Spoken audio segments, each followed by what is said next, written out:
All right. When Nigel Farage, a man who has seen more political chaos than most people have had hot dinners, a man who has been at the center of some of the most tumultuous events in modern British political history, when that man stands up and says he genuinely does not know how long the Prime Minister will last, you know things have gone spectacularly wrong. We are not talking about routine political uncertainty here. We are talking about a situation so volatile, so unprecedented, so absolutely off the charts bonkers that even Farage, who has seen governments rise and fall, who has watched political careers implode in real time, who predicted Brexit when everyone said it was impossible, even he cannot predict what happens next. And if that was not enough to make you sit up and pay attention, constitutional experts and political historians are now calling the Mandelson scandal the biggest political scandal in a century. Not a decade, not a generation, a century. We are talking about something that potentially eclipses every political scandal from the past 100 years, and it is happening right now, unfolding in real time, with a prime minister who looks increasingly like he is clinging to power by his fingernails while the ground crumbles beneath him. If you want to witness what might be the most significant political collapse in living memory, hit that subscribe button and smash the notification bell right now, because what comes next could literally rewrite the history books, and you do not want to miss a single moment. So let us start with Farage's assessment, because when he speaks about political survival, people listen. This is a man who has an almost supernatural ability to read the political winds, who has been consistently ahead of the curve on major political developments, who understood the mood of the country when the entire establishment was getting it wrong. And his take on Starmer's situation is absolutely devastating in its uncertainty. He is not saying Starmer will definitely fall next week or next month. He is saying the situation is so chaotic, so unpredictable, so fundamentally unstable that making any confident prediction is impossible. And in some ways, that is even more damning than predicting imminent collapse, because it suggests a level of governmental dysfunction and crisis that is completely unprecedented in modern British politics. Farage's comments came during an interview where he was asked directly about Starmer's prospects for survival, and his response was fascinating in its candor. He pointed out that under normal circumstances, a scandal of this magnitude would have already forced a resignation. The connections to Epstein alone should be career-ending. The apparent circumvention of vetting procedures should trigger immediate investigations. The mounting evidence of deliberate cover-ups should make Starmer's position untenable. But we are not living in normal circumstances. We are living in a political environment where the old rules do not seem to apply anymore, where scandals that would have destroyed governments in the past are somehow being survived through sheer stubbornness and institutional inertia.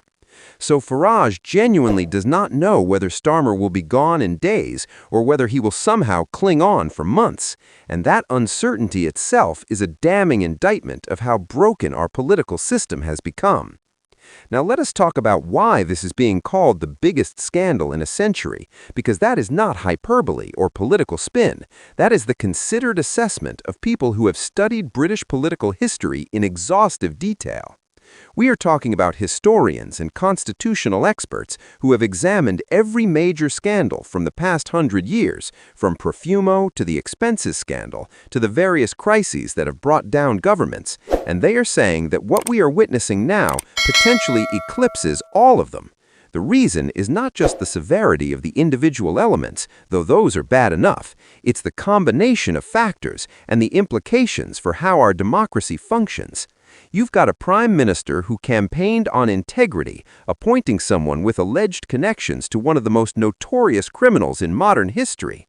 You've got evidence of vetting procedures being bypassed or ignored.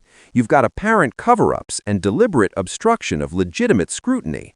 You've got a government that is stonewalling parliamentary oversight and refusing to answer basic questions about what happened and why. You've got institutional failures across multiple departments and agencies, and you've got all of this happening while the government is supposed to be addressing genuine crises facing the country. The cumulative effect is a breakdown of the basic mechanisms of democratic accountability on a scale we haven't seen in living memory. The comparison to previous scandals is instructive because it highlights just how extraordinary this situation is. The Profumo affair brought down a government, but it was fundamentally about one minister's personal conduct and subsequent lies to Parliament. The expenses scandal was massive and damaged trust in politicians across the board, but it was about financial impropriety rather than connections to organized criminal activity. Watergate in America, often held up as the archetypal modern political scandal, was about abuse of power and cover-ups, but even that did not involve allegations of associations with someone like Epstein. What we are seeing now combines elements of all these previous scandals and adds new dimensions that make it even more serious. Farage has been particularly effective at articulating why this matters so much, pointing out that this is not just about one bad appointment or one error of judgment. This is about a pattern of behavior that suggests the people running the country think they are above the rules, that they can do whatever they want without consequence, that accountability is something that applies to other people but not to them. And when the public loses faith in the basic integrity of their government, when they start to believe that the system is rigged and that those in power are fundamentally corrupt, that's when democracies start to break down. We are not there yet, but the Mandelson scandal is pushing us dangerously close to that precipice. The media coverage of Farage's comments has been extensive because he has essentially given voice to what a lot of people in Westminster are thinking but not saying publicly. MPs from all parties are privately expressing shock at how bad this has gotten, but many are reluctant to go on record with their full assessments because the situation is still developing and nobody wants to be seen as premature in their judgments. But Farage, who is not bound by the same considerations of parliamentary protocol or party loyalty, can say what others are thinking, and what he is saying is that we are genuinely in uncharted territory, watching a scandal unfold that has the potential to fundamentally reshape British politics. The international reaction to this scandal continues to be damaging for Britain's reputation. When your prime minister is embroiled in what is being called the biggest scandal in a century, that makes headlines around the world, and those headlines are uniformly terrible. Foreign governments are watching this with a mixture of concern and bemusement, wondering how Britain has managed to get itself into such a catastrophic mess. International investors are getting nervous about political stability. Our allies are questioning whether they can rely on a government that is fighting for survival rather than focusing on governance. The soft power and international standing that Britain has built up over decades is being squandered because of one catastrophically bad appointment and the subsequent attempts to cover it up. But let us dig into the specific elements that make this scandal so uniquely damaging, because understanding the details helps explain why it is so serious. First, there's the Epstein connection itself, which is toxic in ways that are difficult to overstate. Epstein represents a particular kind of evil that resonates with the public in visceral ways. Any association with him, no matter how tangential or historical, carries enormous reputational risk. The fact that Mandelson had documented connections to Epstein, that these connections apparently continued even after his first conviction, and that Starmer either knew about this or should have known about it before making the appointment, this is the foundation of the scandal, and it is devastating enough on its own. Second, there's the procedural aspect, the evidence that normal vetting and security checks were either not completed or were deliberately circumvented. This is serious because these procedures exist for very good reasons, to prevent exactly the kind of situation we are now facing. When those safeguards are bypassed, when the Prime Minister personally intervenes to override objections and push through an appointment anyway, that is not just bad judgment, that is potentially an abuse of power that strikes at the heart of how government is supposed to function.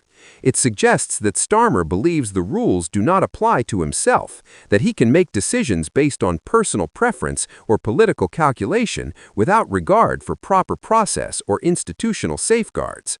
Third, there's the cover-up dimension, the mounting evidence that information has been suppressed, that questions have been stonewalled, that legitimate scrutiny has been obstructed.